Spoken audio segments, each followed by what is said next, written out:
Top of the morning to you. Welcome to Kickoff Sports Show. It is Wednesday morning, Winning Wednesday, or you call it the Woman Crush Wednesday. Favor is our crush this morning. Or we say the French national team, or we call it Moroccan ladies. I mean, all African female teams are out of the FIFA Women's World Cup. Favor, good morning to you. And that's also this morning. But remember, you can be part of the show. We're live on Facebook, facebook.com/solutions939FM, facebook.com/solutions939FM. Well, remember, you can also watch us live via YouTube, Solutions 939 FM. Well, also you can listen to us via Radio Garden. Search for Solutions 939 FM. Download our app via Google Play Store, Solutions 939 FM. Welcome on board.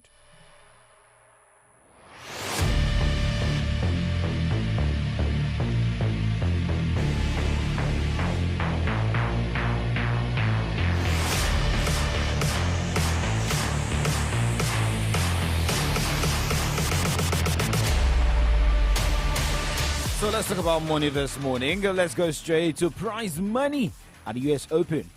Well, the total prize money and player compensation at this year's US Open tennis tournament will reach a record of $65 million. The US Tennis Association said on Tuesday, noting that the number is boosted by increases in the amount of expenses covered. Last year, as total payout was about $60 million.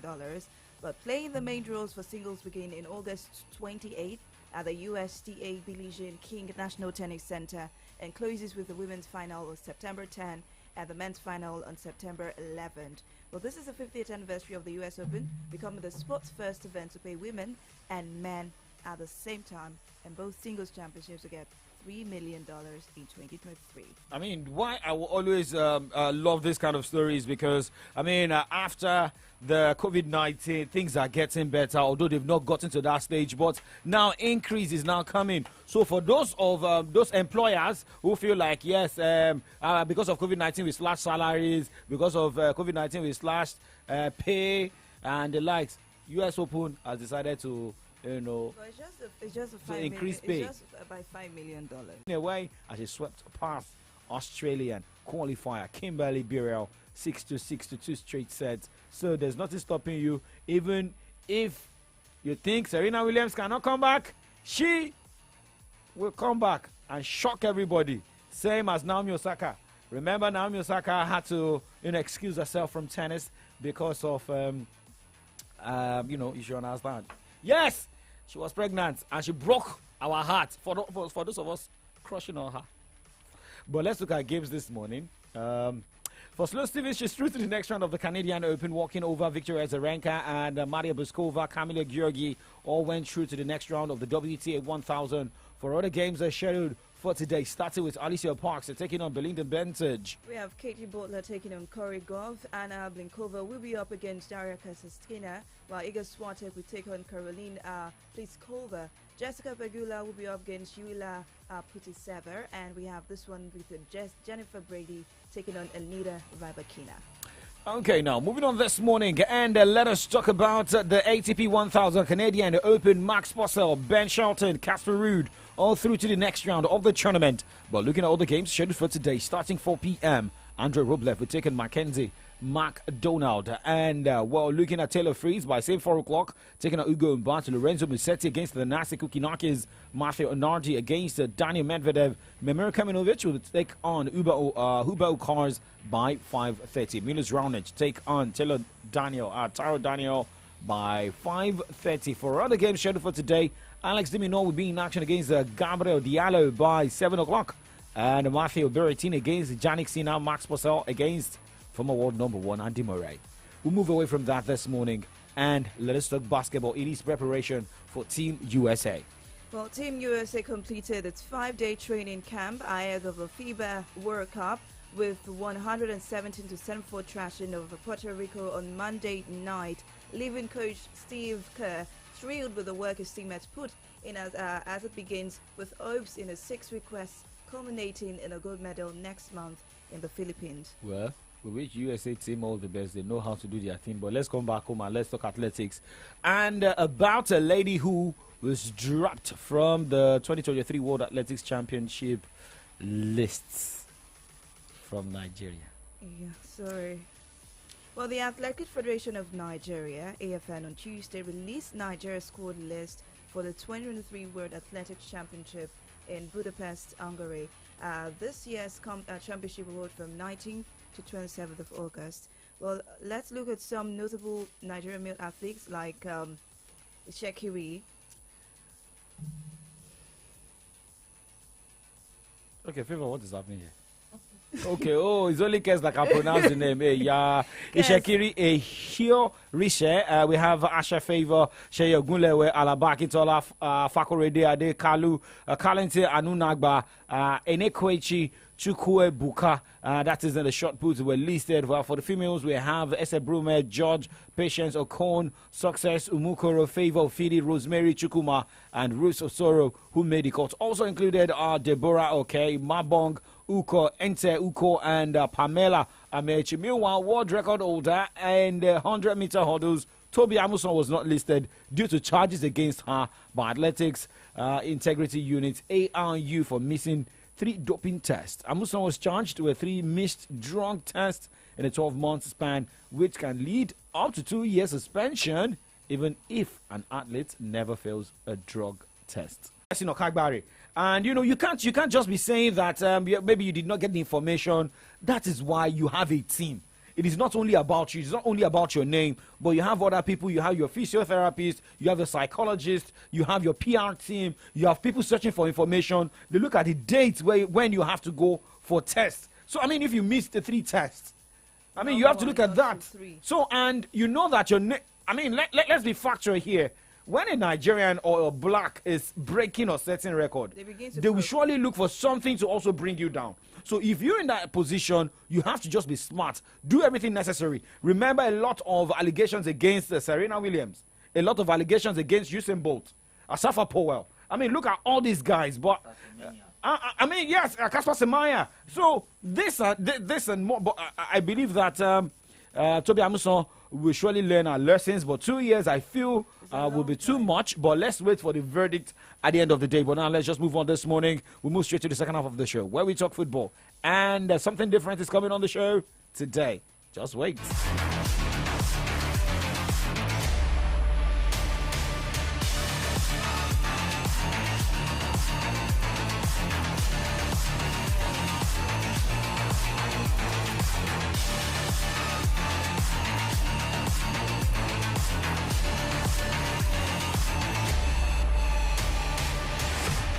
News, sports, entertainment, top 100 music on your Remedy Radio dial.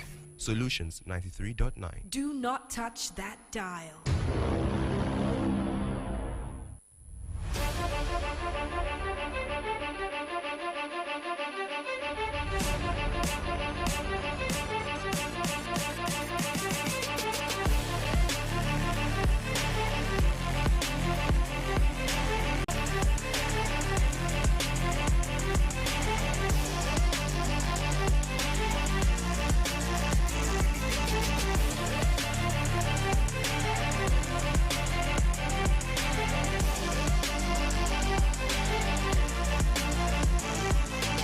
All right, welcome back. It's the Sports Show on Solutions 939 FM. Youngster 9 Oladapo Kunubi is my name.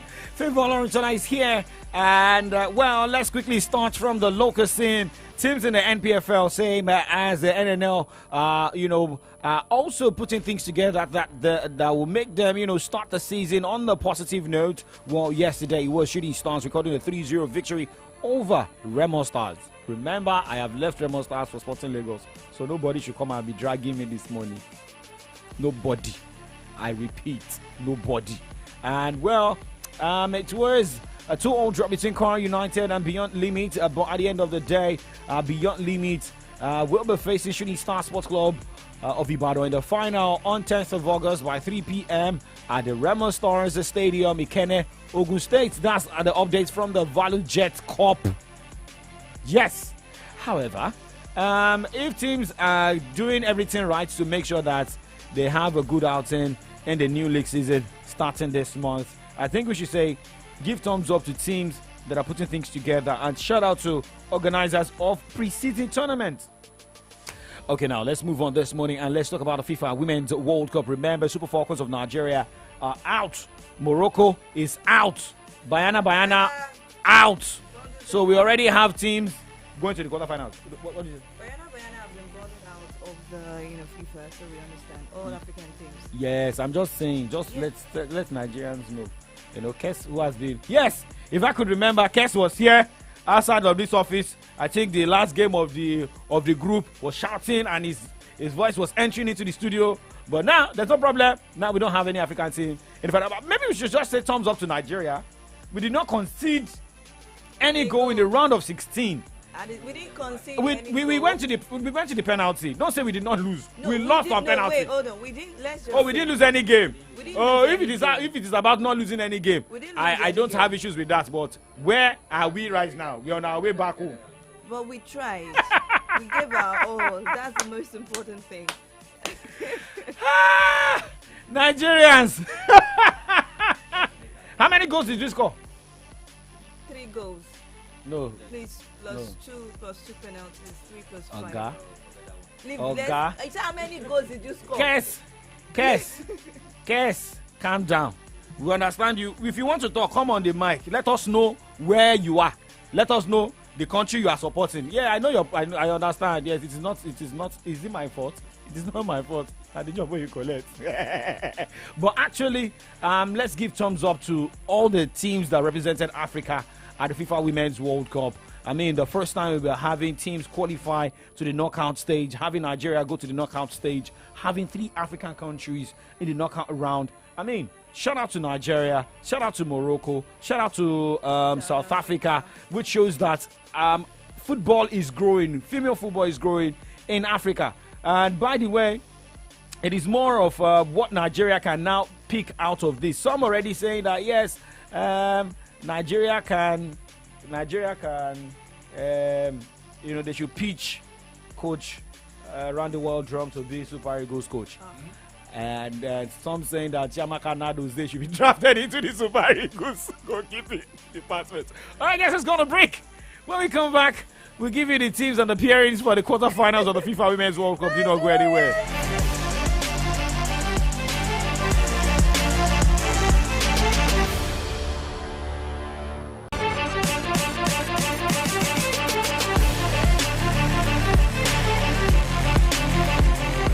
Omo, our eye don't see way for this cash palava. As conductor they shout. As you enter, so enter with your change. Market women go dey holla. I beg, this one don't say no fit collect now. Supermarket people go dey tell you say. Okay, we no get change. I beg, use and take sweet now. When you consider better yama roasted fish without the hungry you since in co. I no carry my wallet come out too. See, life not supposed hard like this, so now make all of us for Nigeria they pay for everything with Momo. Dial *671# or download the new Momo app. Make you follow enjoy this better life. Momo, better than cash. John, what's up? Check your phone. I just send you Momo referral. My mama don't run that one for me since now. Me say for the find who I go refer, make a quick hammer my million. Hey! You too fit be one of the 12 millionaires for the Momo Refer and Win promo. To win, dial *671# to sharply open your Momo account and select option 6 to refer family and friends them. After that, make sure say them open Momo account and use them recharge airtime or data at least 100 naira. Chicken, the more people where you refer, the more you go win. If you not see out of 12 million naira every week, you fit chop out of 25 million naira. Momo Refer and Win promo. The more you refer, the more you win. Promo go run from June 15 till August 9, 2023. Terms and conditions they shall.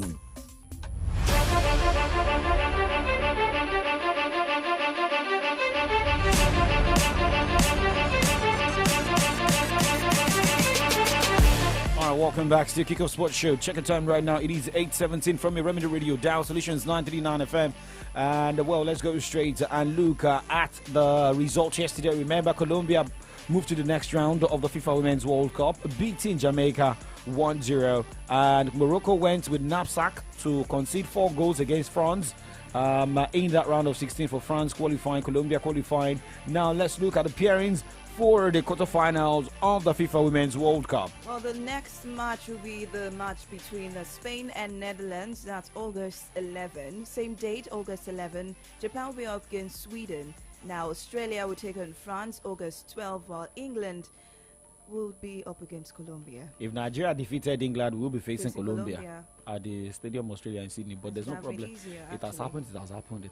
Let's move on this morning. We're still talking about the FIFA Women's World Cup. Lauren James, remember the lady that matched our girl on the back, Michelle Aluzie. Well, Lauren James has come to the social media to apologize, for hitting Aluzie. But is that apology accepted? I don't know, but the most interesting thing is that she has been, finally taken off the England World Cup. She won't be featuring anymore, which is compensation enough, but we are forgiving. Is that compensation? Is at least we know for that who? There is fair play in the World Cup. That is what we say. You're speaking like a Nigerian. Although we also had a player sent off as well. Remember? I'm a Nigerian. Yes, I thought you were from Nigeria. But okay, sorry. So let's focus on FIFA, bro. Let's talk about our money now. We talked about money in tennis. Let's talk about money in football. What could have caused problem for Super Falcons of Nigeria? FIFA Pro has come out to speak more. Okay, they have announced that it is going to assist Super Falcons player in getting their standard bonus payment, camp allowances, and other expenses from the Nigeria Football Federation (NFF). What discloses in a statement released on their Twitter handle, X handle. Yes, the NFF and Super Falcons player have been embroiled in issues bordering on outstanding bonuses and allowances. Well, prior to the kickoff of the World Cup, Super Falcons coach Ron Waldrum in an interview accused the NFF of owing him 14 months' salary. That is one. Two, before the World Cup, remember the captain of the team also came out to say there was nothing like they were going to boycott the FIFA World Cup because of match bonuses, that she didn't know where that story was coming from. Okay, now let's move on this morning and talk club football. And, let's first look at the national team, which is Mexico. Jimmy Lozano will keep his job as coach of Mexico national team after helping clinch the 2023 Gold Cup in an interim role. That is according to update, with an official announcement coming as soon as this week. Club football stories this morning. Wrexham progressed to the second round of the Carabao Cup after beating Wigan Athletic 4-2 on penalties following a goalless encounter after 90 minutes at their STOK Car Stadium on Tuesday. Well, let's look at La Liga preparations as Barcelona scored their 3 goals in the final 9 minutes to clinch the Joan Gamper Trophy and condemn Tottenham to a 4-2 defeat in the final pre-season fixtures. Spurs were without Harry Kane, James Maddison, Christian Romero and Jan Kulusevski at the Olympic Stadium in Barcelona, but produced an encouraging performance before fatigue caught up with them. What should we be expecting when the La Liga starts this weekend? The Spanish La Liga Week 1 starts the weekend with 2 games. Rayo Vallecano battles Almeria, while Valencia takes on Sevilla. Real Sociedad will be up against Girona. Las Palmas hosts Mallorca, and Athletic Bilbao battles against Real Madrid. On Sunday, Celta Vigo will start their new season with a home game against Osasuna. Villarreal will begin life without Samuel Chukwueze as they host the Real Betis, and defending champions Barcelona will hope to kick off the new league season with an away win when they face Getafe. Monday Night Football in Spain will see Cadiz take on Alaves, and Atletico Madrid fouls out against Granada.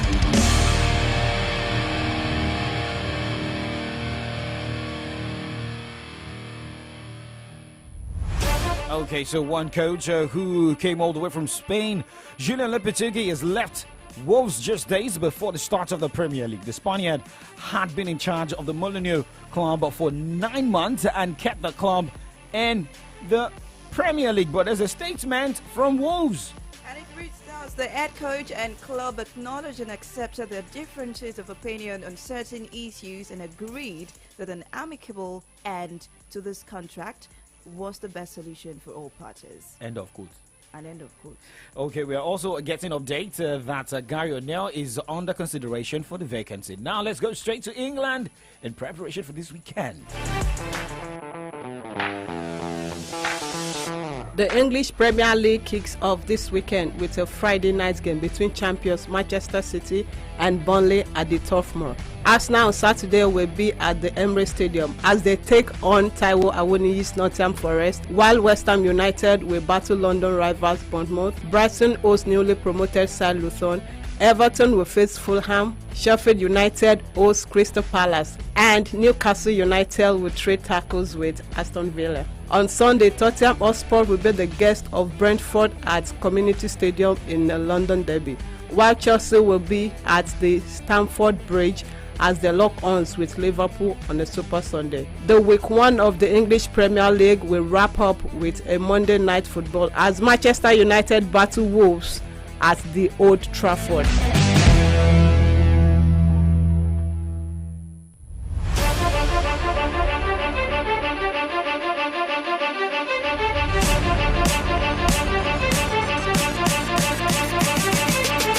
Okay, well, now let's just move on this morning and we talk transfer stories on the show.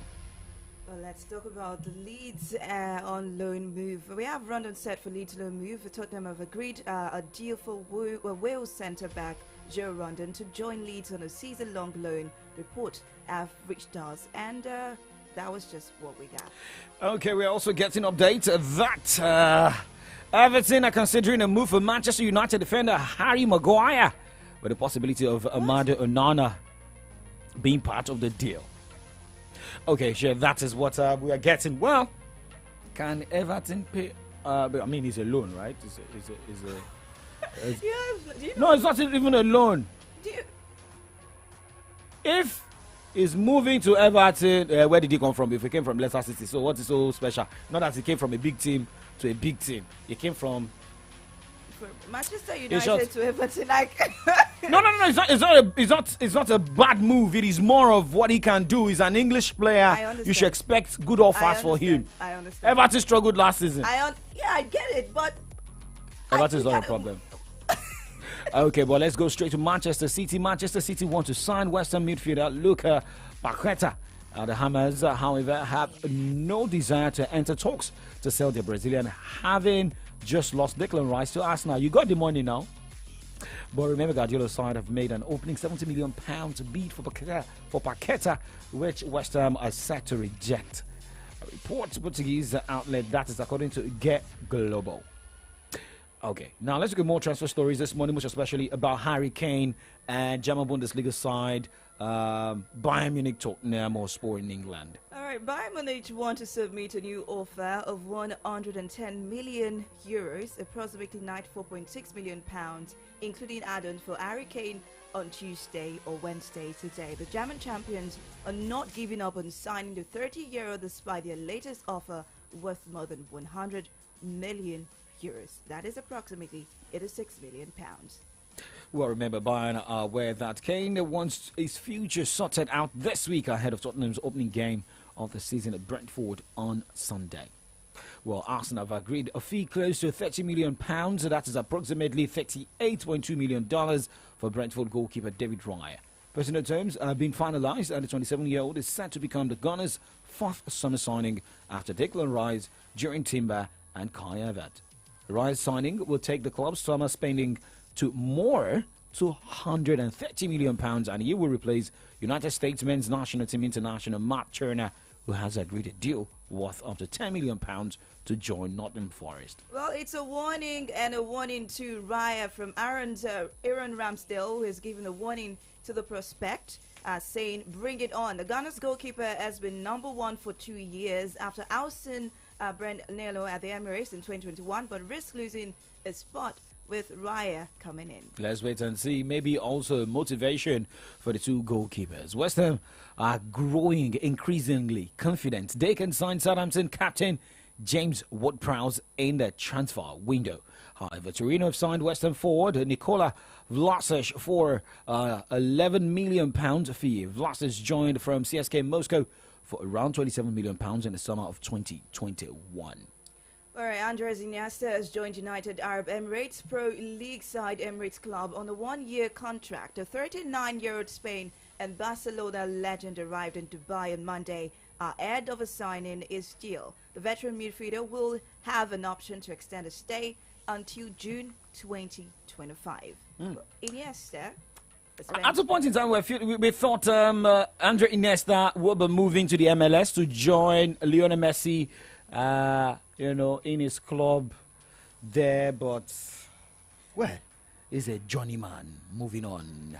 Well, Favor, I know you were saying that the player that stamped our player on the back, Lauren James, who has been out of the tournament. See, I know you were prophesying that maybe England will lose. Exactly, that's what I'm saying. Well, let us be hopeful because she may be able to play in the semi-final round of the FIFA Women's World Cup. I'm saying she will not again because England is going home. Favor, look at the camera. Thank you, Duke Pereira. Did you? Favor. She will not. For what you just said, I would. Okay, don't let me say I'll support England. But guys, let's move to the other side of the show this morning. We'll look at headlines on the pages of Nigerian newspapers. Well, Konje Iweala has come out to say that, well, Nigeria will be supported. Women in the country will be supported. Most especially in this current situation we have found ourselves. And congratulations to the University of Ibadan students who was appointed by President Bola Ahmed Tinubu to be part of a committee. Then PDP is not sleeping. They are not sleeping. Wike, has become, a man who has been given opportunity to also serve as a minister. Well, he's a minister nominee. We don't know where or the ministry he will be. But what is PDP saying? This and more we'll look out on the show this morning. My name is Oladapa Okunubi. I'm a man. This is your morning man. We'll be back soon.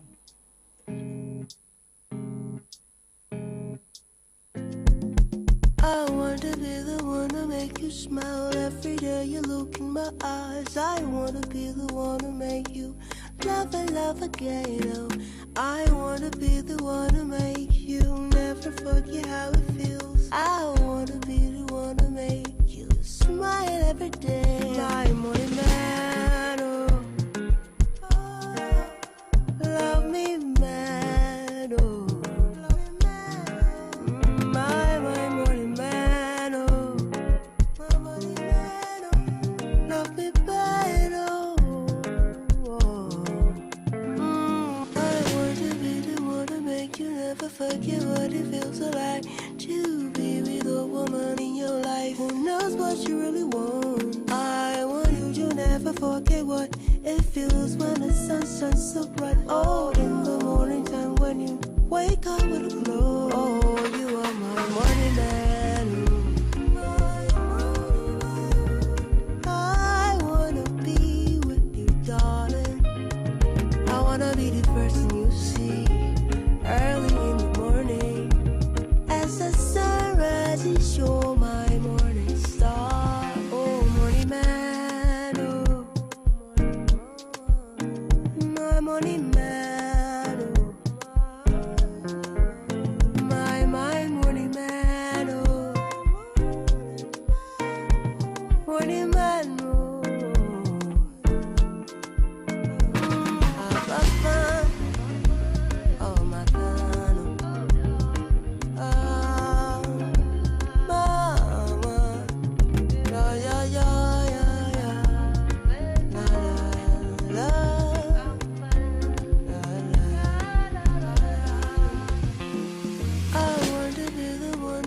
Smile every day you look in my eyes. I wanna be the one to make you love and love again. You are my morning man, oh.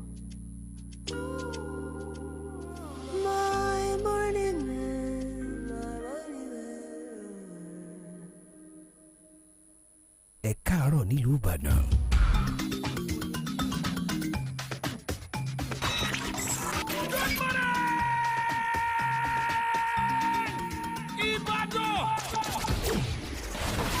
Solutions 93.9 FM. News, sports, entertainment. Top 100 music on your Remedy Radio dial.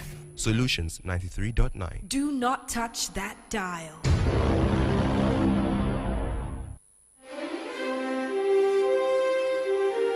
We raise the spotlight on the different headlines of our national dailies. This government, apart from giving that minimum wage of 30,000, which was a 6% rise.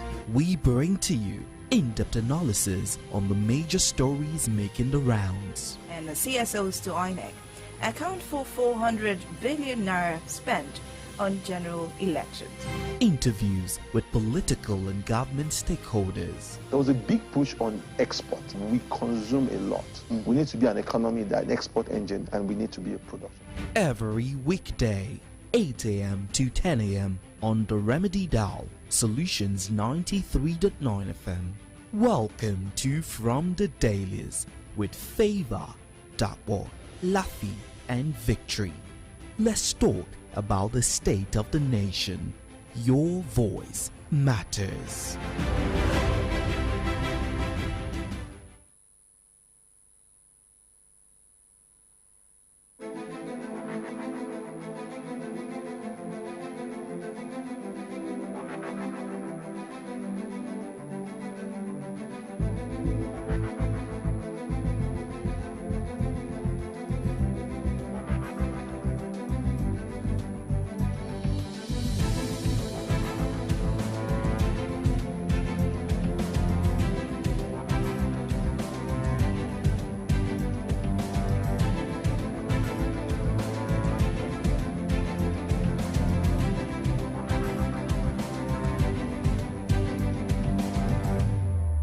Glad to have you back and glad to know that you're still with us right here on your Remedy Radio Dial Solutions 93.9 FM. Time to take us through the major headlines from the newspapers that we have at hand this morning, and later on we have our analysts join us to talk about this. Remember, you can also be a part of the program when we open the phone lines. Good morning once again. My name is Favor Olorentola, and I'll be flipping through the pages of the Vanguard newspaper and the Nigerian Tribune. I've got me the Punch and the Nation newspapers this morning, and actually we have two analysts this morning. We start with Comrade Oluwa Motosho before we join Comrade Ayodeji Ajishokwe. Okay, check it out right now, 8:35. Remember, you can be part of the program. Watch us live on Facebook, YouTube, Solutions 939 FM. Drop your comments and contributions for this. For some of the headlines, same as burning issues, we'll be bringing your way. Remember to send your WhatsApp and SMS. Send them straight to 0904 422 2939. 0904 422 2939. Do not go anywhere.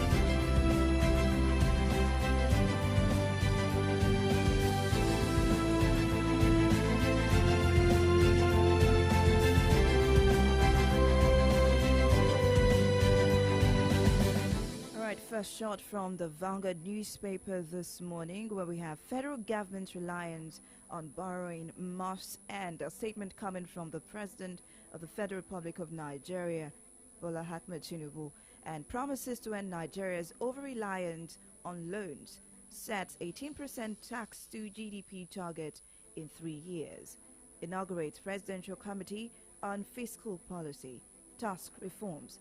Subsidy removal raises Nigeria's revenue to GDP by 2%. That's a statement from World Bank. And also, right here on the Vanguard newspaper, we see the handshake between Okonjo-Iweala and the president is written here. Tinubu receives Okonjo-Iweala, and Okonjo-Iweala said something. Tinubu committed to improving citizens' welfare. Strike. Nigerians are dying. Federal government begs doctors. You can get that story from page 3. Can I get that headline again? Strike. Nigerians are dying. Federal government begs doctors. Federal government's begging doctors, and when the doctors were begging federal government, what was federal government saying? But let's continue this one. The thing is, I have to just say something here. The doctors were begging the federal government. And now the federal government is begging the doctors. No, the doctors were begging federal government. Now the federal government is begging doctors. Okay. Now, those that have been left in the middle of this brouhaha, are they not the ones that should be the bone of contention right now? To be the ones that needs the special care? I mean, hospitals are there. They need, or we all need, to have them be taken care of. Patients are dying on a daily basis. I mean, this is something that we all have to talk about.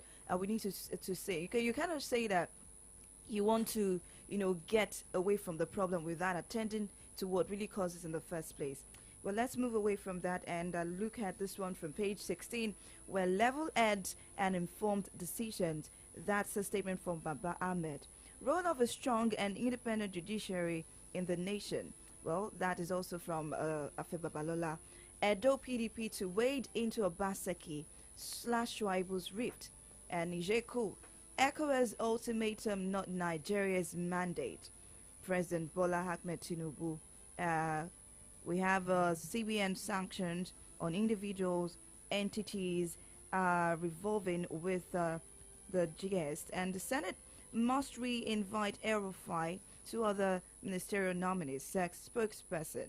And this was going viral yesterday about the demise of a pastor, Pastor Taiwo Odukoya, who died at 67. May his gentle soul rest in perfect peace. Amen. Going straight to the Punch newspaper this morning and the cap headlines. Labour rejects Bajabia Mila on subsidy negotiations. Right National Assembly. 120 billion naira debt. Banks offer telcos repayment plan. And here, Tinubu Sanwo-Olu church members mourn as Pastor Odukoya dies. These are the headlines on the cap of the Punch newspaper this morning. Looking at the banner headline coming from the Punch newspaper. Niger. ECOWAS plans fresh sanctions on Burkina Faso. Mali. UN talks fail. Riders to this headline. ECOWAS leaders meet Thursday after botched AU-UN-US planned visit to Niamey. Next rider, over 100,000 IDPs stranded in Niger. Businesses grounded in Sokoto, Katsina borders. Oh, the reason? Northern governors and northern senators have been calling on President Bola Ahmed Tinubu not to go to war with Niger. And we have the front page picture on the Punch newspaper this morning, where we have President Bola Tinubu with Oriri Agbaje, the UI 400 level student who was appointed to be part of the tax reform committee, and where we have that group picture. And the headline to that picture says, Tinubu sets 30-day tax reform target. UI student makes panel. You check X this morning or Twitter this morning, you will see UI trending. Edo PDP sues for peace between Obaseki deputy. Father blames hospital for elevator death. Doctor buried. The last headline here. 35 MDAs Sean Reps job racketeering probe. This and more you can find in the Punch newspaper. Checking another shot from the Nigerian Tribune this morning. ECOWAS slams more sanctions on Niger. Page 3. Tinubu directs CBN to impose financial penalties on individuals, entities linked to coupists, and lifts sanctions on Niger. Dialogue with Nigerian coupists. ACF cancels regional body. Military junta refuses ECOWAS AU-UN delegation entry. The stories you can find from page 3 of the Nigerian Tribune. And we have 44-year-old woman plants drugs in a 10-year-old niece's panties to evade police arrest. What? Why would you do something like that? Let's go straight to the next headline. Alleged job racketeering. Victims recount ordeal, says they paid millions into ex-FCC officer's account. Page 13. Nigerians are dying numbers and ongoing strike. Federal government begs nod. Okay. Kano, Yobe, top 27 affected state as diphtheria kills 137, infects 1,534 persons in 14 months. NTDC. Nominations open for 2023 Obafemi Awolowo Leadership Prize. The story is found on page 3 of the Nigerian Tribune, and you gave this one earlier. On Tinubu appointing 400 level UI student to tax committees, vows to hand over dependence on borrowing, targets 18% tax to GDP ratio in next 3 years. Page 8 of the Nigerian Tribune. Done with the Tribune? Yeah, I'm done. Let's go straight to the Nation newspaper this morning. And this one says the cap headlines here. APC defends president's choice of ministers. Rider South is 6 more slots. And this one says resident doctors set to end strike. Parley with government raises hope. I saw a picture of President of NARD, the Senate President, after a meeting. But now let's look at another headline here. WTO to boost digital trade. Job racketeering victims at House of Reps. CBN hits Niger Republic junta with sanctions. Riders to this headline. ACF opposes economic blockade. Military denies top U.S. diplomatic access. And this one says the federal government begins reform to end the 20 trillion naira yearly tax losses. Tinubu sets 18% 3-year tax to GDP target for panel. President, no more excessive borrowing. Stiff penalty likely for tax evasion. Let me take that headline again. Stiff penalty likely for tax evasion. Maybe you should also see the people who have been evading tax. We know what happens in Spain. If you are a football follower, you know what happens to the likes of Lionel Messi, Sergio Ramos, look at some other players, Marcelo, those who have evaded tax. There's no way they will cough out the money. Now look at the last headline here. Pope cautions on dangers of artificial intelligence. Well, these and more you can get in the Nation newspaper this morning. We still keep tracking stories for you. Now, but going straight to the burning issue this morning. Maybe this is the time for women. But first, remember the number of, we have the ministerial nominees. A lady was dropped. We had a man who replaced him. That was who replaced her, Festus Keyamo. But now, maybe President Bola Ahmed Tinubu is looking at the way of appealing to Nigerian youth. We have a lady who was, appointed by President Bola Tinubu to be part of the tax reform committee. And that's in the person of Orire Agbaje. She's the part of the Presidential Advisory Committee. Well, she spoke yesterday after the appointment. It is with great honor and gratitude that I stand before you today representing the Nigerian University Tax Club in this wonderful occasion. I would like to first thank the President for this wonderful opportunity given to Mr. Taiwo Oyedele. We are certain that his visionary leadership will lead the country to where it wants to be. I would also like to commend other members of the Tax Reform Committee for their service to the public and their move to making this country a better place. To other citizens of Nigeria, I would like to say thank you to everyone for their support thus far to Nigeria, and I would like to assure them that this country will be where we want it to be with our collective effort. Thank you all once again for your continued support.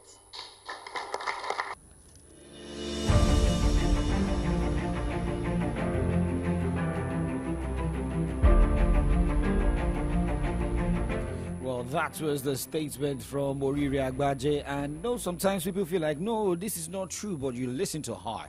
And remember, some days ago, we were talking about Ejikeme Mesoma, who doctored her JAMB result. And, there have been different stories about Nigerians, young Nigerians. But, hey, this is a 400-level student of University of Ibadan who was appointed. But now let's still talk about women. Let's talk about, you want to say something? Yes, I would say it's commendable, but there is a but. I would like to say there is a but. This is a commendable move from the president. My own, what I would like to say is this lady has to be careful, tread carefully. This is a political sphere. There are things that you might not want to do that you have to do. She just has to be very, very careful in this sphere. That is it. I mean, look at how the tides turned for Ejikeme, right? It might be. Well, no, for Orire, it's more of appointment, and for her to also have experience. There are appointments, there are experiences that can change a perspective of a person as a person moves further up the ladder. That's what I'm just trying to say. She has to maintain who she was before. She has to continue as she has been, and then she has to just be better, because this is 400 level. Like we're talking about, who is this PSG guy? Kylian Mbappe. Oh, Kylian Mbappe. Can he handle the position? Can you actually move with the pressure to not get carried away? To not get carried away as a woman. That is what I'm saying. Well, Konjo Iweala has not been carried away, and well, she made that's the Director General of the World Trade Organization. She was at a villa on Tuesday, and she had a discussion with Mr. President also how to partner the Federal Republic of Nigeria, not only Nigeria but also women in the country. We saw the president and focused on how do we support Nigerians at this time of need. We all know that things are very difficult for Nigerians outside. Everyone is struggling. I'm here myself on a quiet visit, so this was not really an official WTO mission, but we were able to engage with Mr. President to talk about what are the kinds of programs that could be put in place to make sure that the suffering of Nigerians are being alleviated. And we had a really good conversation on trying to look at community and grassroots programs that can be put in place to create jobs for young people, on trying to support women and children, who are those who are bearing the brunt of some of the suffering in the country. We talked about how, for the longer term, we need to look at investment opportunities that Nigeria can seize, including in the pharmaceutical industry. We also talked about what type of support the WTO, the World Trade Organization, can bring. We're already working in Nigeria with women in particular who own small and medium enterprises to try to help them upgrade the quality of their products, whether it's in the agricultural area, in textiles, and in other areas, so that they can sell more internationally. We're trying to help them with digital trade. The wave of the future is digital trade. So how do we train, empower, and give Nigerian women and owners of small and medium enterprises support so they can trade more, create more jobs? That's what's needed. Maybe we should be expecting more circle coming from Nigerians at this time. More organizations are ready to partner the federal government of Nigeria. That was Okonjo Iweala speaking there yesterday after meeting Mr. President Bola Tinubu. Okay, Comrade Oluomotosho is with us this morning, and we have to make sense of the so many stories we have this morning. Hello, Comrade, thank you for joining us. Good morning. Good morning. Thanks for having me. Yes. All right, now let's just go straight to the two women we've been able to look at this morning. Let's first look at the appointments of the UI student, the 400 level student, Orire Agbaje, by President Bola Ahmed Tinubu. Are we saying this government is now focusing more on youth and saying the government belongs to Nigerian youth? Maybe very soon we'll be seeing more. Look at what we saw in the ministerial appointment. Look at what we are currently seeing, looking at Orire's appointment as well. Yeah, thank you very much. Good morning, and good morning, Nigeria. In all honesty, I think President Bola Ahmed Tinubu is proving some points. And one of the points he's proving is to show that he's really a Democrat and somebody that believes building the future and then making the present work for the future. And in the actual sense that when you look at the composition of the ministerial nominees, most especially those that have been cleared now, we are seeing a couple of them that are under 40, quite a number of them are under 40 years old. And I doubt if in recent times, if we have administrations that have more women being nominated for ministerial positions like we do now, and then having youth, the struggle and the agitation of not too young to run is actually appears to me to be making some sense now. Appears to me to be gaining the kind of traction that is expected. Because with this now, with what we have now, apart from Governor Sheyi Makinde of Oyo State, who appears to be patronizing the youth, the younger folk, I don't think there is any other government in recent times that had more young women and men and women in ministerial positions. As ministers, like we do now. So I think this is a departure. It appears to me to be a departure from the norms, from what we used to have. Yes, one thing that we need to know is that if everything cannot be automatic, it is not magic that will work it. And whatever we are going to have, we are going to have something, we are going to have a different, if there is going to be a different way of doing things. Now, it has to be a gradual process. And I think it appears to me as if the gradual process is just being initiated by the president now. And I think for that, well, it might not be far-fetched from the fact that there is need, or probably he recognized that there is need for him to appeal to the folks. Don't forget the answers in Burgo. So it cannot be forgotten, just like that. So maybe this may be an approach by him to say, okay, you don't worry, and at least I'll be recognizing you, and I'll be giving you, I'll give you the kind of recognition that you think you are not getting before now. So, and I think that's something that should be applauded. I give kudos to him. Okay, so now let's go straight to, because Damola Lafenwa sent a message which we are going to take very soon. But now let's look at the resident doctors. We are getting different headlines. I mean, Favor took a particular headline. Good morning, comrade. Good morning. Yes. Well, on the Nigerian Tribune and the Vanguard newspaper, we got this report by the federal government begging NAD to resume work. The Nigerians are dying.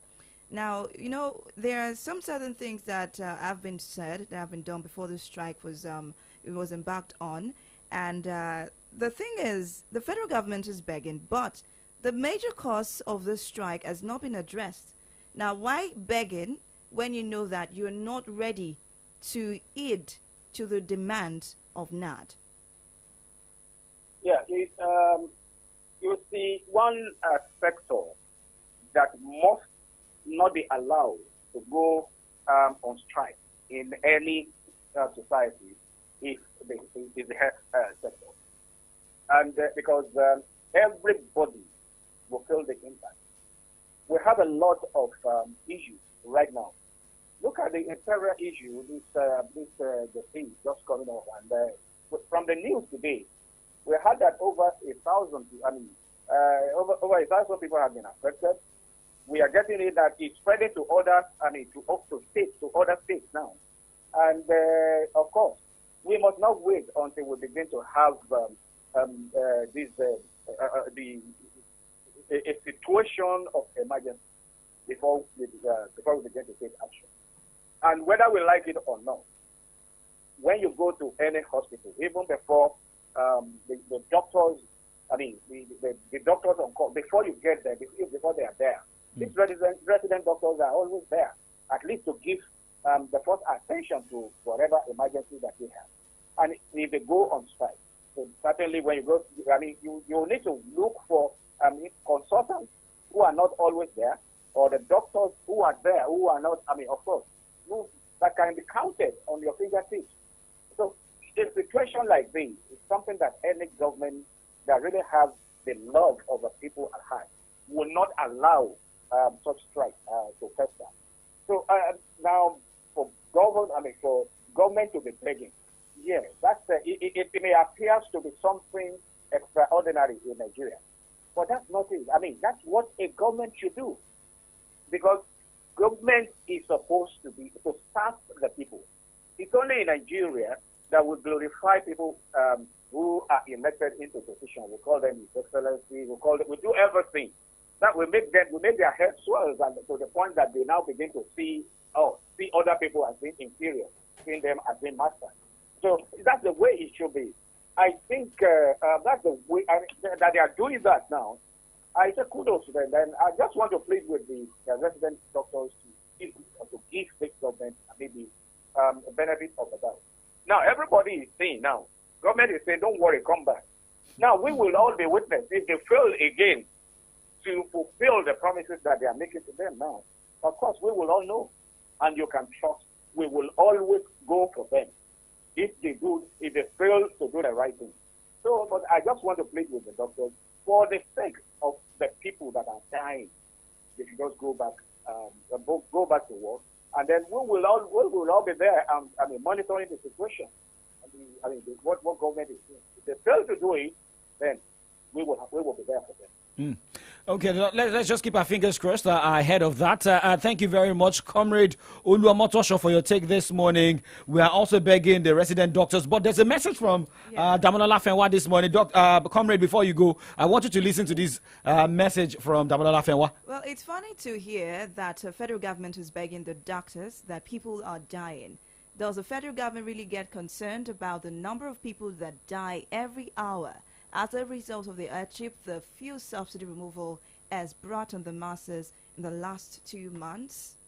And let's not forget that yesterday Okonjo-Iweala was with the president talking about, women, the community, the grassroots, job creation, and the likes of it. Yeah, it's just unfortunate that we are in the situation where we find ourselves now. And in all honesty, I must tell you that there is nothing. I don't think we have an alternative to the removal of fuel subsidy. And there is no way that the petroleum subsidy will be removed that will not feel the pain. I mean, the ordinary man will feel the pain. But it is better for us to go through the hardship now, once and for all, and then so that at the end of the day, when we get out of it, we know that, yes, at least if our money is not being spent, we will have it in the box than we throwing the money out. It's just the subsidy is just like a gathering fund. We just gather our money, take it outside, put petrol on it, and then ignite it. I mean, that's what that's the analogy. That's the way it appears. Okay. But now that we are removing it, yes, if we are not paying subsidy, at least we have our money in our box. And if the money is not being accounted for, then we can hold this government accountable. Okay. Yes, it is quite unfortunate that people are dying, but it's just that there are no other. I don't think, I'm not an economist, but at least, I mean, with what obtains around town, I don't think that we have any alternative to the removal of subsidy. We should just bear it and then keep hope alive that things will get better. Okay, so let us keep hope alive. Thank you very much, Comrade Oluwamotosho, for joining us this morning. Thank you for having me. All right. Okay, so let's connect straight up with Ayode Ajeshokwe. I mean, it is about keeping the hopes alive. Well, for Nigerians, for those of you watching live on our Facebook fan page, Solutions 939 FM. Let's also get your comments, your reactions this morning on some of the headlines we are looking at this morning. And well, if Gbajabiamila it does not have that magic wand anymore. Look at the headline: Labour rejects Gbajabiamila on subsidy negotiations. Right National Assembly. Is it that Gbajabiamila has lost the magic wand? Comrade Ayode Ajeshokwe, thank you for joining us here. Always a pleasure, Comrade Jabo and Comrade Sister. Favor, Comrade Sister. Okay. Comrade Brother Ayode Ajeshokwe, good morning to you. Good morning. So, has Gbajabiamila lost the magic wand? Yes, you will recall. Labour has to be wary of Gbajabiamila. You will recall the role Gbajabiamila played in the ASU strike saga, and how ASU was outmaneuvered, and they ended the 8-month strike with nothing to show for it. In fact, if they had anything to show for it, it was the dismemberment of their union. We now have the other two unions licensed, you know, the to Conwa, rival right? ASU. Conwa. So they got to be wary of, including, what do you call him? The now chief of staff, who was then the speaker, who led ASU by its nose into a cul-de-sac. Okay, but if that should be the case, because I was listening to Joe Ajaero 2 days ago talking about the withdrawal of the court order and, you know, all the likes, but now he was asked about if federal government failed to, you know, make sure that they attend to all the requests of labor, that means they'll have to go back to the meeting, and maybe Nigerians should expect more from the Nigerian labor. But let's just put that on one side and let us talk politics here in Nigeria. Going straight to Edo State this morning, it is more of the battle between Obaseki and his deputy.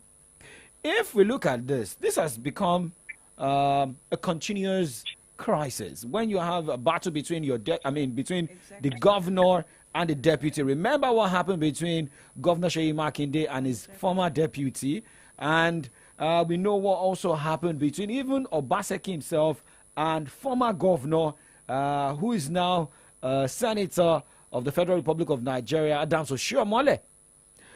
Do you think the deputy to Obaseki, because according to Obaseki, he said he wants to, his deputy is planning to cross carpet to APC. How can this matter be resolved? Because, I mean, if you're a deputy, you always feel like, okay, I can take over the reins of government after my governor has left the position.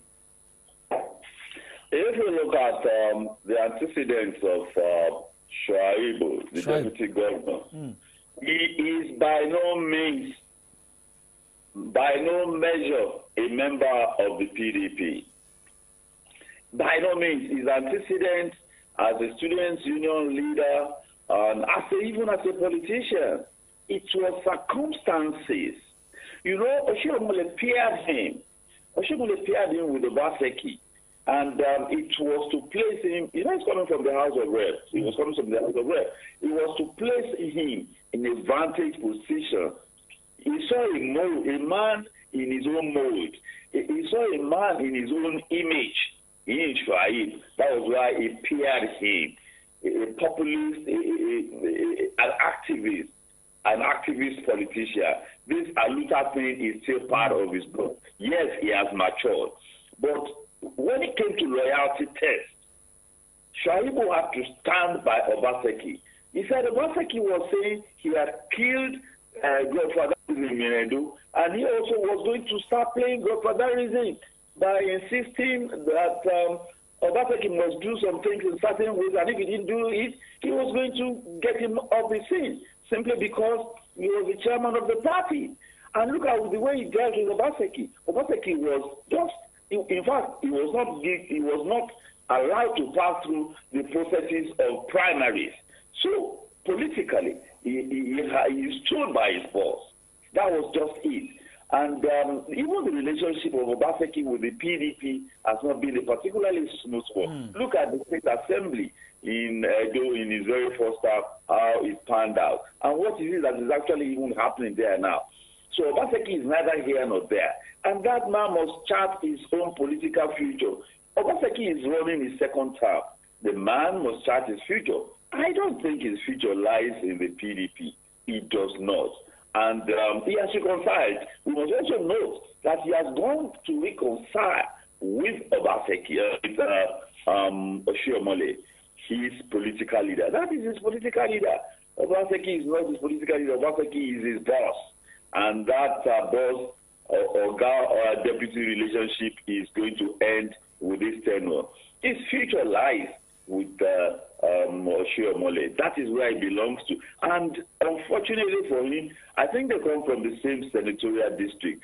And, you know, there's an agreement in Edo State. The next senatorial district to present a gubernatorial candidate is not where this gentleman comes from, Shuaibu comes from. Oshiomhole is a sitting senator in that Secretariat district. So he must chart his political future. I will not be surprised if he comes back, he goes back to APC and is given the ticket. I will not be surprised. He must chart his future. Okay. And now is the time for him to do so.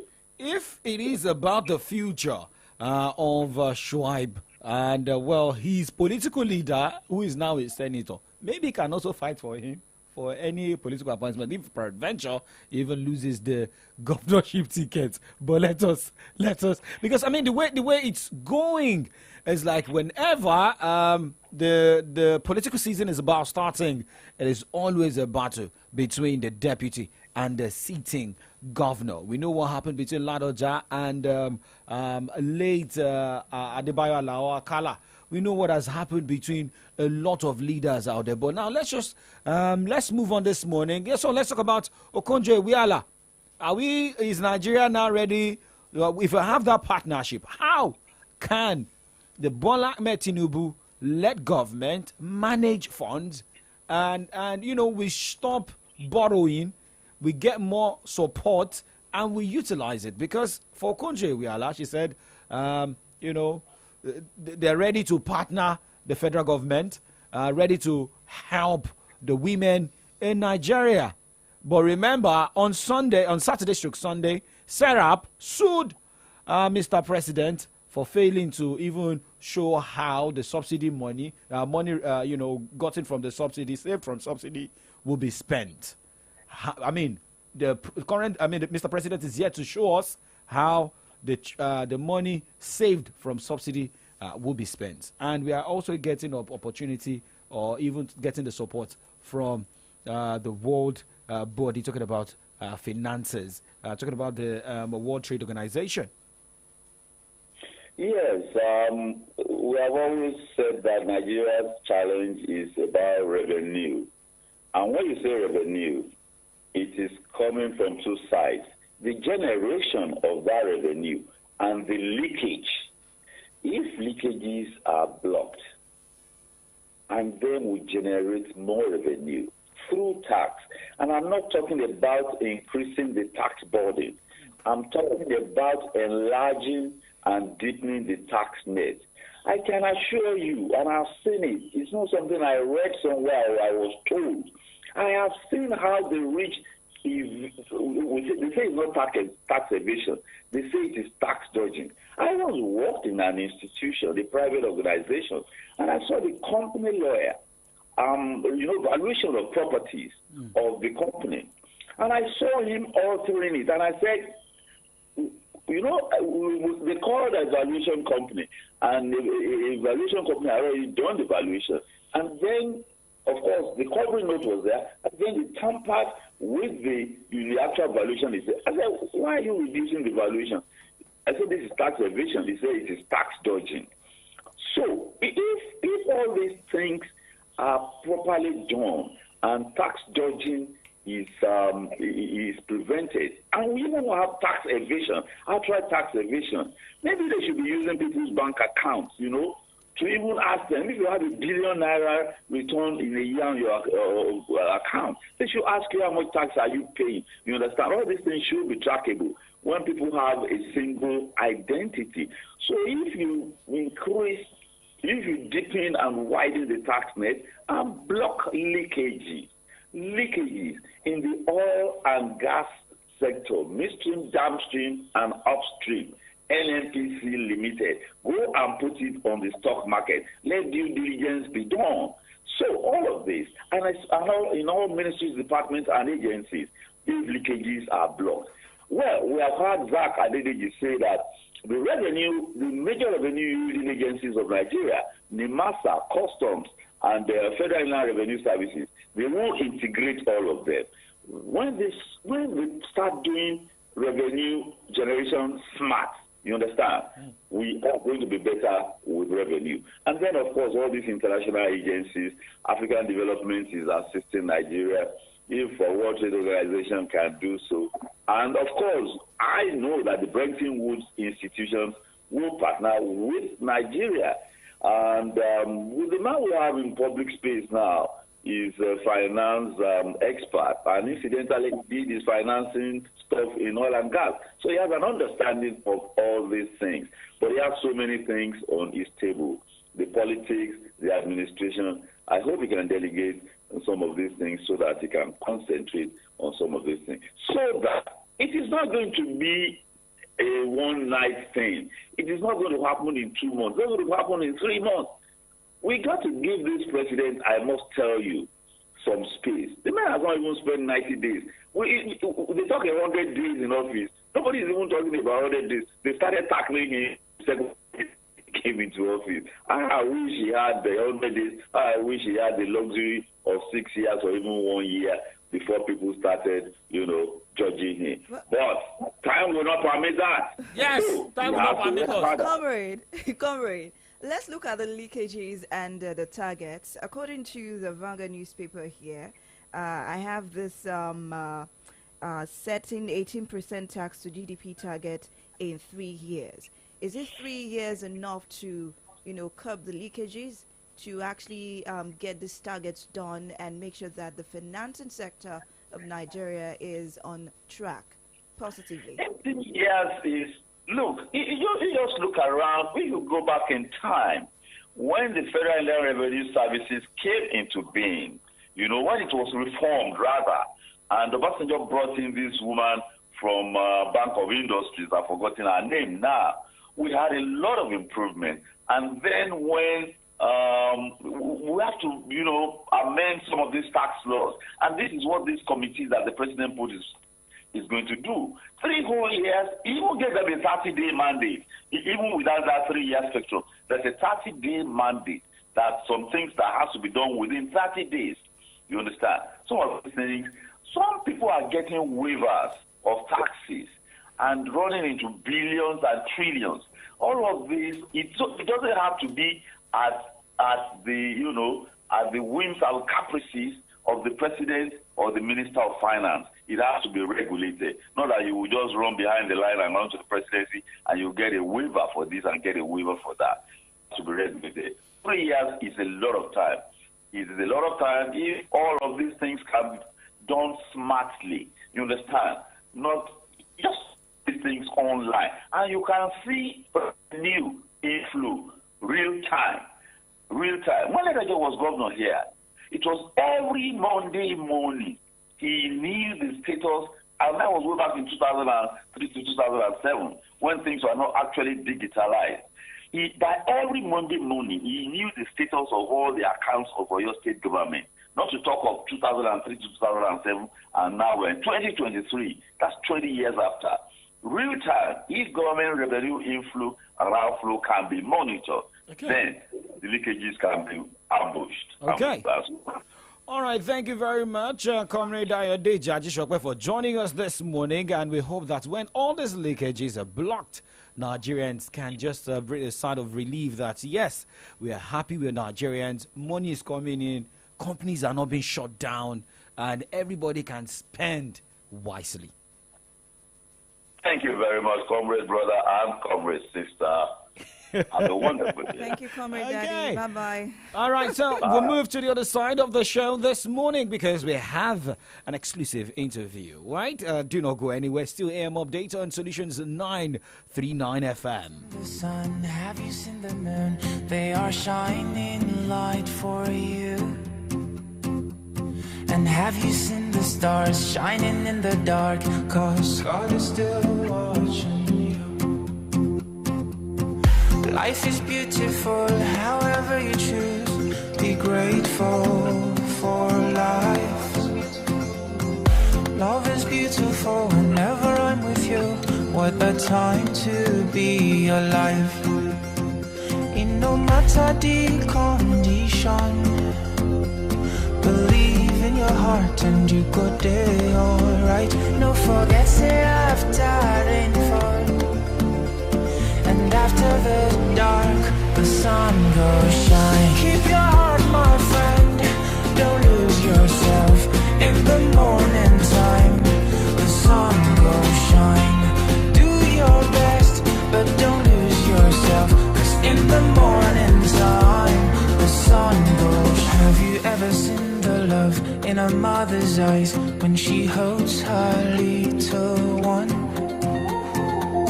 And have you seen the joy in a father's pride in a son he truly loves? Omo, our eye don't see way for this cash palava. As conductor they shout. As you enter, so enter with your change. Market women go dey holla. I beg, this somebody don't tell, no fit collect now. Supermarket people go dey tell you say. Okay, we no get change. I beg, use and take sweet now. When you consider better yama roasted fish without the hungry you since in come. I no carry my wallet come out too. See, life not suppose hard like this, so now make all of us for Nigeria they pay for everything with Momo. Dial *671# or download the new Momo app. Make you follow enjoy this better life. Momo, better than cash.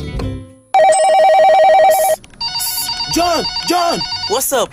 check your phone. I just send you Momo referral. My mama don't run that one for me since now. Me say for the find who I go refer, make a quick hammer my million. Hey! You too fit be one of the 12 millionaires for the Momo Refer and Win promo. To win, dial *671# to sharply open your Momo account and select option 6 to refer family and friends them. After that, make sure say them open Momo account and use and recharge airtime or data at least 100 naira. Chicken, the more people where you refer, the more you go win. If you not see out of 12 million naira every week, you fit to chop out of 25 million naira. Momo Refer and Win promo. The more you refer, the more you win. Promo go run from June 15 till August 9, 2023. Terms and conditions dey shall.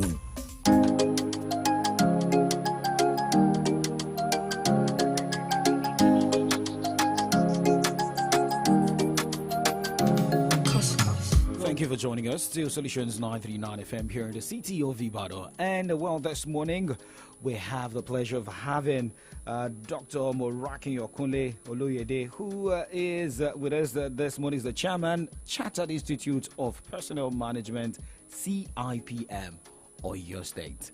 Good morning, sir, and thank you for joining us this morning.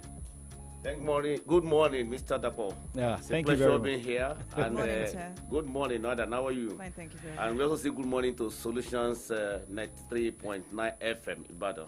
Thank you so much for It's a joining us. pleasure being here. All right, and well, he's not here alone because they always say that a bird cannot fly with one wing. He's here with Mrs. Toyin Emeldi. I think, did I get the name right? You did. Aha. She's the chairperson of the local organizing committee, right? The LOC. Yes, please. And we'll be talking about. Good morning, everyone. Thank you for having us here. Yes. Thank you. Thank you very much for coming. And we'll be talking about the CIP, and there's an event happening in the city of Ibadan. But before talking about that, let's talk about the CIPN this morning. Dr. Moraki, let us talk about the CIPN in Ibadan. What should people know about the CIPMN? Thank you very much. Thank you very much, Mr. Presenter. The Chartered Institute of Personnel Management of Nigeria is the regulatory body backed by the Act of Parliament that regulates the regulate the human resource management practice in Nigeria. The 8th body. And Ibadan, the one in Ibadan, which is the Oyo State branch, is just an arm of the national body, which I head. The whole objective of the please. Excuse me. I'm fine. Okay, you're fine. The whole objective of the Chartered Institute of Personnel Management of Nigeria is to ensure that the workplace is better, both for the owners of business as well as the workers in there. They regulate the conduct and the affairs of the human resources manager, who are the professionals who manage the people who work in the respective organization. So we have a code of conduct that guides the way HR manager should be able to ensure they support each of the businesses to ensure the workers are treated fairly, and to ensure the business owner who also set the business are able to get the objective of setting the business. So what we do is to encourage anybody who want to practice human resource management to be a member of the Chartered Institute of Personnel Management. The law backs us that nobody who is not a member should even practice HR in Nigeria. Oh. That is the law that is popular in 1992. But the point is that instead of having to hammer those people, we have been embarking on advocacy and persuasion for them to come in and be certified. Because the moment you are registered, you become a full member professionally. You also get what is called HR practicing license. That is the license, just like in other professions like ICANN. You cannot sign account of a company without having a license of ICANN. The same way, if you want to practice human resources or be HR manager or director, you must be a member of the Chartered Institute of Personnel Management and have a practicing license. Well. So in summary, the Chartered Institute of Personnel Management is that apex body that regulates the practice of human resource management in Nigeria. So we sit atop to ensure that, it is people that make organization, not the structure. And everybody that set up a business as an objective. Some, it could be social, some it could be profitability. So if you don't have the quality of people to be able to do that job, then achieving the objective of setting that organization is going to be a mirage. Okay, let's talk about Solutions FM. Bringing people here to do respective jobs that will make Solutions FM to be able to compete with others in Ibadan and beyond will require somebody who has good knowledge of human resources to recruit people, to ensure it sees to the welfare of those people, to ensure and make sure their performance management, to ensure you see that what they are employed to do is what they are doing. By so doing, the owner of the business will also see that, this station is living up to expectation. In summary, that is all we can say, the essence of the human resource management in the company, and are supervised by the Chartered Institute of Personnel Management of Nigeria. I mean, looking at your dossier here, looking at your profile here, you've headed so many organizations in the HR position. But I know Favor has got a lot of questions here. But let me just quickly put this straight. Why is it difficult, for organizations to say, okay, I want a professional HR to head the admin position? Some organizations are just, okay, this person, because this person has the attitude, he knows how to handle people, yes, so let the person be in the HR position, admin position. Why is this happening? Because, sometimes you look at management, how can you manage people as well? All right, thank you very much for that question. When I mentioned to you that our institute has not been using the hammer, but we have embarked on advocacy, persuasion, it's because we are aware of that you have just mentioned. But what do? People many a time decide that are not really aware that you waste money when you don't do the right thing.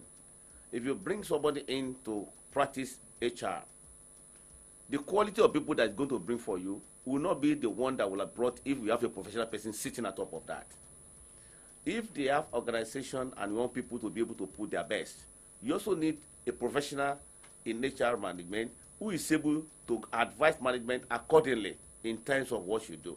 So the challenge now is business owners need to understand that if you don't get to employ people who are professional to manage the art of managing people in the organization, there's no way you can get the best of people into the organization, and there's no way you can also get the best from them. So what do? We have taken our advocacy to higher institutions and to bodies of where we have business owners. For example, in higher institutions, what we do is to encourage them to come in through the examination. Graduates, they have examination level they pass, and when they pass, they become associate members of the Chartered Institute of Personnel Management. For those who have been practicing HR, but they are not our members, they can come through what they call practitioner's route. We will look at what they have done over a number of years, and all the criteria set we check, and when they fulfill that, they bring them in. Then we also have some people who have also risen to the executive level in practicing HR, but they are not members. For them to be able to continue to do that, we bring them into the executive route, and we'll set all the criteria. So by so doing, others who are not members, I can tell you that there have been an upsurge of people joining us as a sort of the advocacy that we have embarked upon. We go through all forms of levels that we know we need to educate people. We do a lot of training. Like the conference we had, now if you look at the people there, we are saying members and non-members. When non-members attend and they see what they benefit, they are encouraged to want to join us. That's the opportunity we are providing for them. So we don't limit to our members. We allow people who are not members practicing HR or not even practicing HR, just come see. By the time you get there and you see the quality of experience, the quality of knowledge that you gather, the decision is not yours for you to join us. That if you are a member, that means I'll be able to enjoy more. Let me just add that at every of our meetings, there's always this training session. And we bring professional so that you cannot be a member of CIPM and you are not knowledgeable enough to be able to support the organization you are working with. And you know, if you have to go out and do the training, you can imagine how much they will charge you for training. But every month that we hold training, whether at the branch level or at the each of the chapters level, there will be a knowledge session. We will have invited the professional senior one to educate people on practical and contemporary issues. And by the time they get back to the office, they are much more knowledgeable to be able to support the business adequately. Okay. All right, it's a pleasure talking with you. Let's look at this. It's going to be the 21st annual conference that CIPM is holding. Thank you. And from what I see here, it's the team is redefining the future of work and managing the unfolding realities in the work sphere. Now let's delve into redefining the future of work before we move to who should attend this conference and the conference fee. First of all, is it free? Okay. I'm going to yield the mic to the LOC. To LOC. So that you can speak to that. So it is because it's now women to women. Men to men and women to women. To women. I can understand. Thank you very much once again for having us. Yes, the redefining the future of work. We all know what is happening all over the world, not just Nigeria. There's a lot of things have happened in the time of COVID and back and forth, and even in Nigeria, what is going on right now, the fuel, the subsidy removal and all that. So we're saying we're redefining the future of work. Definitely, the future of work is going to be different from organization to organization, looking at the situation we have on ground. So we're calling speakers to come and speak to our members, non-members, retirees, student members, everyone is invited. Come listen to what we have to say. It's also going to be managing the unfolding realities. A lot of realities are coming up that we have never experienced before. How are we going to manage such realities? And that is why we're having our 21st annual conference, and we chose this topic because we know it's biting hard and everyone is involved in this situation. And so we're bringing our guest speakers, knowledgeable, very knowledgeable, I can tell you. We're bringing Mrs. Toki Mabogunje. She's the immediate past president of Lagos Chamber of Commerce and Industry, the first female in about 100 and something years becoming the president. She's also the vice chair African at the World Chamber Federation, Mrs. Toki Mabogunje. We're also bringing a sub-team speaker also. The topic also is very key. It says CEO's expectations from human resources. The CEO, chief executive's expectation. What do you expect from the human resource, your managers, your human resource manager? Like Dr. Moraki had said, they expect a lot from there. That the face of the organization, in any organization, if you really truly want to achieve your visions and the missions of your organization, you must have qualified, very qualified, and members of the Chartered Institute of Personnel Management of Nigeria. The topic is also align people with business goals.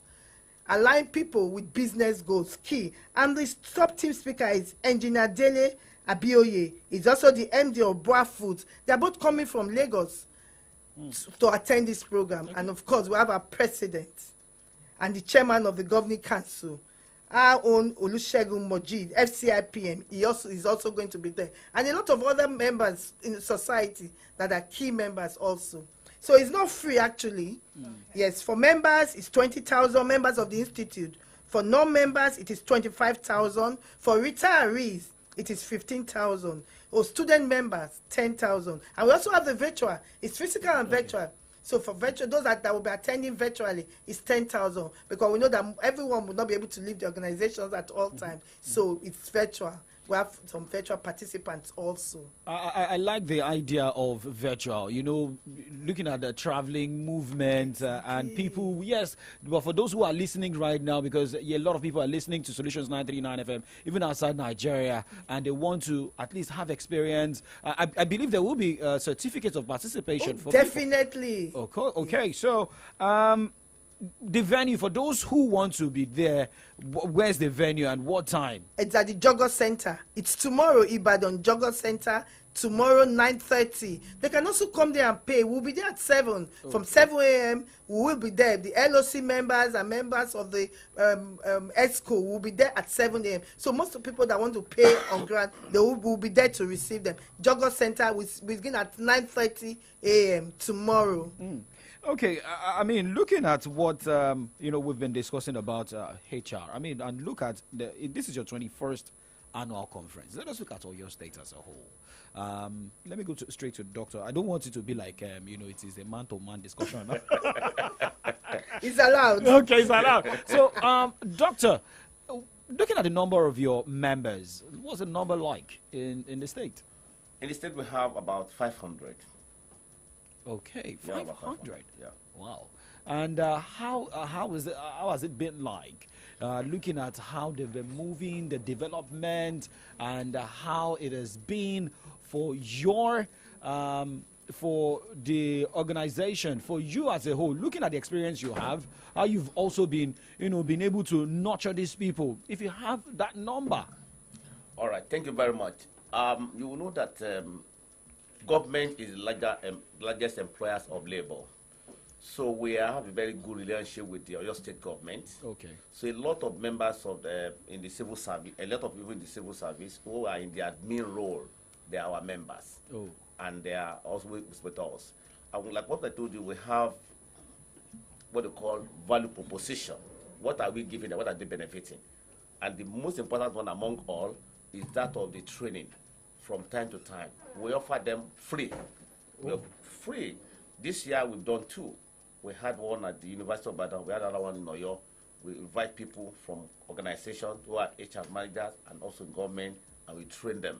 We are aware of contemporary issues in the world, like the Shia said, and what is creating problems in organization. So we train our members to be orbit of those current issues. So when they get back to their respective organizations, they're able to provide solutions for them. And we hold our meeting, like I mentioned, every month. So it's a regular thing.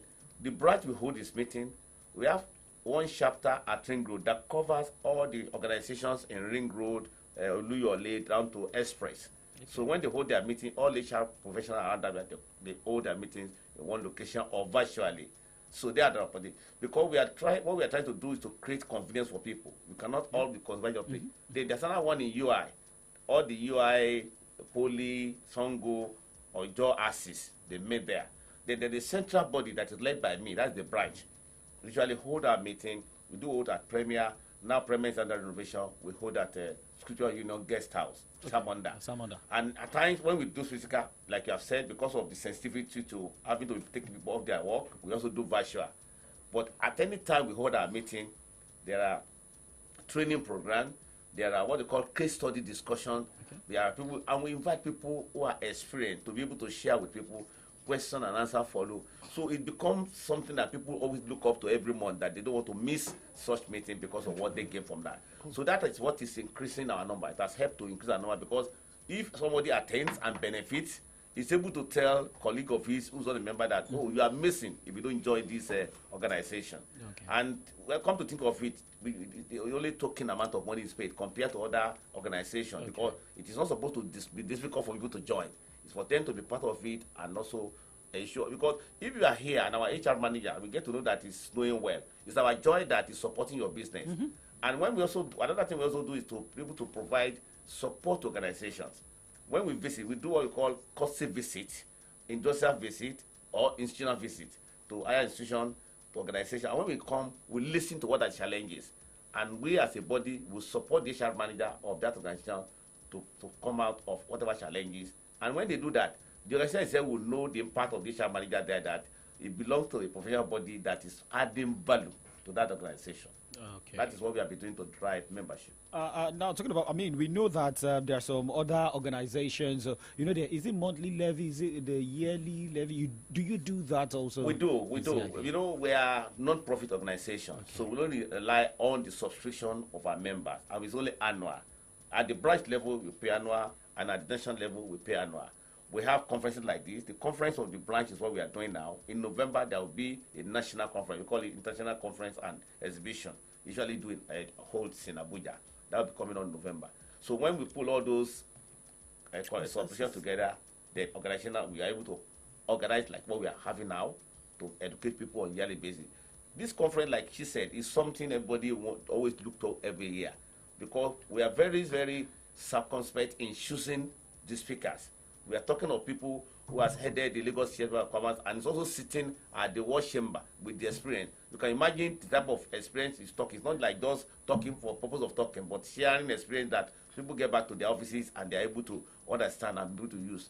The other person we are talking about now is a CEO of organization who understand. You know, the CEO have their own expectation that you as a child, these are what we want to be doing. So we are going to hear now from those who lead the organization. What do they expect from HR professionals? That's why we are bringing the two of them to be able to give us such expository knowledge. And we, a professional, will now listen to them. And when we get back to our offices, be able to put to use everything that we have learned in the conference. Aside from the conference, the 21st annual conference, the CIPM actually offer other learning programs to its members. Yes, of course. Okay, what are the programs that have? Okay, apart from conferences, we have at the national level. Yes. We have regular training, we have conferences, we have forum where the branch men like us, we also get, because if you are educated, you are able to come back here and educate other people here. We also have what we call a public lecture. That public lecture will look at contemporary issue in the country. And we spearhead that, bring people. We also do what called special HR forum. We invite people from overseas. The last one, we brought somebody who is the president of Shattered Personnel Development in the US to come talk to us. So that we are not a local organization because we have affiliation from other international bodies that regulate personnel management. So that type of handshake helps us to be able to, so that if we have our people, if you look at our syllabus, there's nobody among us here who is worth taking here that cannot be employed outside there because of the quality of knowledge that they will have been endowed with. So if you are relocating outside the country, you already have absolute knowledge that will make you to fit into that. So we are already in partnership with SCRM, that is Society for Human Resources, and also Shattered Institute of Personnel and Development overseas. We are already in US and we are in Canada. We have branch in the US, we have branch in Canada. We are going to start that of UK before the end, and we are moving like that, just to ensure that we are not a local breed, we are internationally accepted. And that is what is also helping our members, that they have a body that transcend all the beyond the shores of Nigeria. Doctor, can you allow me, hit this shekere? Thank you very much, sir. Okay, so, we have organizations. You've been able to tell us what your organization is into, what the project is. The event that is coming up in the next, that should be tomorrow. Yes. Few hours. In the next few hours. Yes, please. Do you have a CSR? You do. Maybe you focus on, maybe just come up with a project that people can also see in Ibadan, even in different states. Do you have any CSR projects you run? We do a lot, especially at the federal level. Okay. At the state level, we don't have project. What we do is the support we give to organization through our HR managers and the training. But at the federal level, anytime they mark any of the national days or whatever, you will see Center of Personnel Management voting money to support donations, and it's not only in Lagos, across the country, because we have our people across the country. Whatever it is happening that we know it is, or there's, in fact, there's a department that is in charge of corporate social responsibility that does that. So donation of the, and we have budget for that on yearly basis. Whatever that is happening, whether it's health, whether it's social, that feel that the country is talking about, we always make sure our institute lends its hand. So that apart from the aspect of managing people and training, the society also, especially those who are not in our field of HR profession, can also benefit from our institute. That's CFPN. Okay, now let me go straight. Now, can we now let's switch. I can face Doctor. Then I can face Mrs. Stoyan. Okay, let me face you here. It's in line with being a member of CIPM. Yes, please. I'm not a nature practitioner, and I'm enjoying the way you're speaking. Thank you. How can I become a member of CIPM? And is it the same as becoming a member of ICANN? Is there an examination or certification that I can go through to become a member of CIPM? Thank you very much for the question. There are categories of membership, and there are also different routes to which you can join. for young people who just left university that have not had much experience, like you mentioned, they go through exams like ICANN, foundation, and now intermediate and professional one. For some of them also who are young graduates, depending on the course they offer, imagine you study personal management and industrial relations or marketing or business admin. There's likelihood that you have taken some courses that are similar. They will give you a section on those courses. And so you can move faster than somebody who is crossing maybe from chemistry, maybe coming from physics that has nothing to do with administration at all. That is one. For people who are already in working, they have experience. Like the presenter said earlier, they have been into HR practice, but they are not members. We will look at the experience that they have gathered over the years. Their criteria set, and we now know where they fit in. When we look at them, they must have practiced for about 7 years. Okay. For you to come in at that level. So at that level, you are not going to write exam. You are going to look at what you have done, the type of training. Because if you say you are a member and you are not going to do exam, you want to be sure that you already possess some qualities, competencies, skills that put you at that level. And if that is done, you come in and do. And where you have not done much, there's what you call mandatory continuous examination, MCP, professional examination. You'll be made to go 2 or 3 to show up the other experience that you have had, after which you cannot come in, admit and you'll be inducted and put through. Then for those who have already been in HR for many years, almost tending to the executive level, they can even come in at, I will mention that the first level is associate membership, the following level is full membership, and the highest one is the fellow of the Institute of Personnel Management. So those who have been in HR work for many years, almost at the executive level, they can come in at full member. But like I explained to you, just like the other who have experience, you will not check how long have they been on that role, what experience have they gathered. The moment they have done that and have done about 10 years or thereabout, they are also able to come in if they meet all the criteria set. And for fellowship, you cannot come in directly as a fellow, regardless of the experience that you have had. No, you will have practiced. You want to be sure that you have what they, because if you say this is a fellow of the Institute of Personnel Management, it must be a fellow indeed in terms of the qualities, in terms of support, because our fellow should be at the top echelon of every organization, supporting adequately. So you cannot come in, regardless of the and become a fellow. You are being a member and also spend 7 years on full membership before you can now apply and be upgraded to become a fellow of the Charter of Personnel Management. Okay. And, well, I was about asking a particular question. You've been, looking at where you have worked. Looking at this, working at Lagos Airport Hotel, the Odua Group, heading HR unit, and, Gateway Hotel, Ota. And, I was about asking, can you advise people? Maybe, for example, you just got a job and you spent 2 years and you got another offer, even a year, you got another offer, just move. After another year, you got another offer, you moved. Some people will say, why are you jumping like bed? Why are you jumping up and down? But as a HR professional, well, you check people's profile and you see how they've moved. Would that also is that like a green light to say you want to hire, or a red flag? Or a red flag? All right, thank you very much for that question. Let me talk about my experience. Maybe that will help. Because I started HR at the Gateway Hotel. I spent 7 years there. And if you have done 7 years in a place, fine, you can make a career.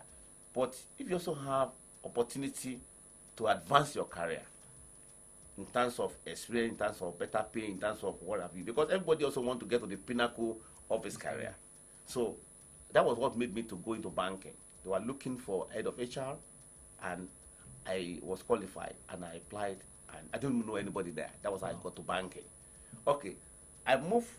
I didn't change my job in banking. It was consolidation that moved me from Gateway into Intercontinental Bank. And I remained Intercontinental Bank before the challenge the Intercontinental Bank had. You remember that time? Yeah, sure. That time, even before the challenge, First Bank was trying to restructure. They want to be nimble like this, younger bank. So needed people who can help them to do the re-engineering. So I was pushed from Intercontinental Bank to join First Bank in 2009. I resumed on December 1 to let you know that they wanted me like yesterday. I even pleaded that the year was ending. Can I resume January? No. Say I have to resume. So I resumed December 1. So we were there. So, and after the crisis of whole banking, whatever, in 2009, at the point in time, around 2016, I was tired of banking. We were growing older. And I just got a call from my international recruiting company that said the selection that they wanted a general manager for investment. That was why I left banking. So if you look at the way I moved, it was not because you are doing. And that's the challenge our younger, come back to your question, younger folk, that challenge they had. By experience, I've seen a lot of people, they have jumped and they jumped out of relevance. Many of them jobless, many of them they were worse off because their motive is about money. And without looking at even how the sustainability or the nature of the business they are joining, they are jumping into. And many of them too, they said the rolling must gather no stone. When they jump, they don't even have experience. 6 months here, 1 year, and at the end of the day, it gets to a level that they give them a job that is high, but they do not have the required competencies and skill to function there. So even when they get the job 2 months after, 3 months after, 1 year, the owner of business is not seeing you delivering what they expect you to deliver. The option is for you to excuse you. Wow. So it's important for our people, the younger one, to stay put and develop the skill. If I work as a charter and I was a manager for 7 years, you can imagine the experience I've had before moving to banking. The same experience I had in banking with the bank was what First Bank needed to push me from the other one. Wow. So even when I was coming to do the consultant, they would have read my profile online. I didn't know anybody there. I've never come to Bano. So the point is that at that level, the reason for moving is justified because you are advancing your career, not the quest to run after money. Okay. Thank you very much. I love that. But looking at the time right now, I would love us, to continue this conversation, the movement. But now let me go straight to Mrs. Toyin Emodi. Why do we always have women, heading the HR unit? I know we have men, but we have more of women. There are so many now. They are almost taking us out. Okay, thank you very much. First, we know women, they're empathetic, they're compassionate, and when they are in any department, they put in their best. There's no competition for the women. They want things done in order and in decency. And so women always go into HR because first, they know what they do. They're professional. Most of the women in charter, most of the members, a lot of them are also women at the charter level. And so most of the women also, we are sympathetic, we are empathetic, we put ourselves in the shoes of our employees, and we do the right thing. We are motherly attitude. Women, we have this motherly attitude to situation. We look at both sides. We look at the official side, and also we look at the personal side and say, oh my God, this is happening to this child. If it was my child, if it's my sister, this is how I would have loved to be treated. And they look at it in that aspect. And it grows the organization when you see that the employees are happy. The employees are bubbling, and the organization will thrive more. The visions and the missions of the organization will be met when your staff, your employees are happy from the home aspect. And so we do not tell them to keep their domestics to themselves. They bring their domestics to us, and we listen and would like to marry the two together. Officially, this is what it should be, and personally, so we are go between the organization and the staff. You're already talking like my CEO, Fumi Chima, and I know she's listening right now. Okay.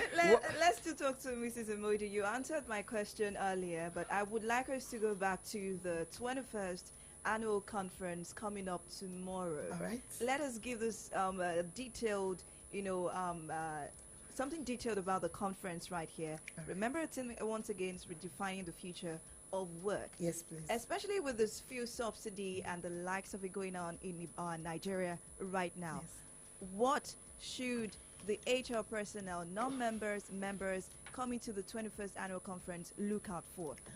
Wow. They should look out for a lot of things, but I know that they're going to be taking away so many things. First, they should look out for what is redefining the future of work. What is the meaning of redefining the future of work? They're going to be getting that from our speakers. Also, managing the unfolding realities. We're going to be bringing out some unfolding realities that are not even known yet, because we're looking at the future, knowing fully well that more unfolding realities will come individually and collectively to us as Nigerians, and also we're going to be bringing world best practices tomorrow to our audience. from our speakers. All right. The account number, because you did not mention the account number. That's the most. No, I'm going to leave our phone numbers also. Okay. And I'm going to also give you the account, send out the account number to our people. All right, the account number is CIPM Oyo State Branch, Access Bank, 0018 104705. Can you take that again? Thank you very much. CIPM Oyo State Branch, Access Bank, 0018 104705. Okay, for the conference fees for the members, non-members, retirees. All right, then. Thank you very much. Members, 20,000. Non-members, 25,000. And retirees, 15,000. Student members, 10,000. And virtual participants, 10,000. Okay, I'm not conversant with the Jogo Center. How can I reach out to you for more inquiry? Phone number. Thank you very much. All right, then. 080 560 51932. 080 560 51932. Now, that's the chairman's number of your state. And I'm going to give you my number too as a chairperson, so you can reach any of us. It's 080 330 55323. Okay, thank you very much for coming on Solutions 939 FM, and we can assure you Solutions 939 FM will give you all the support needed for this event. And still looking at the profile of Dr. Moraki. I know he likes Ebenezer Obey. I know he likes Ebenezer. Is it Dr. Ebenezer Obey too? Not a doctor. Yes. So this is. Which one will you prefer to listen to? Is it Yuba or Bebe Miolua? All. You are picking all. But can I say something, please? Okay. A second. I'm assuring our guests, our members, everyone attending tomorrow that they are going to be having a world-class conference. World-class conference. Oh, that's the truth. Wow. Take it from me. Just be expecting that. We've been speaking with Dr. Kunle Moraki Oloyede. Dr. Moraki Kunle Oloyede. That's the right, placing of the name. And he's also the chairman, the CIPM Oyo State. Also, we've been speaking with Mrs. Toyin Emodi, the chairman, LOC. Did I get that correct? Correct. Thank you very much for joining us. All right, the LOC chairman. Okay. This is Obeg Bebe Miolua, and we'll mix it to your love it. We love that. We love that. Thank you very much for having us. Thank you. Solution FM the very best. Thank you.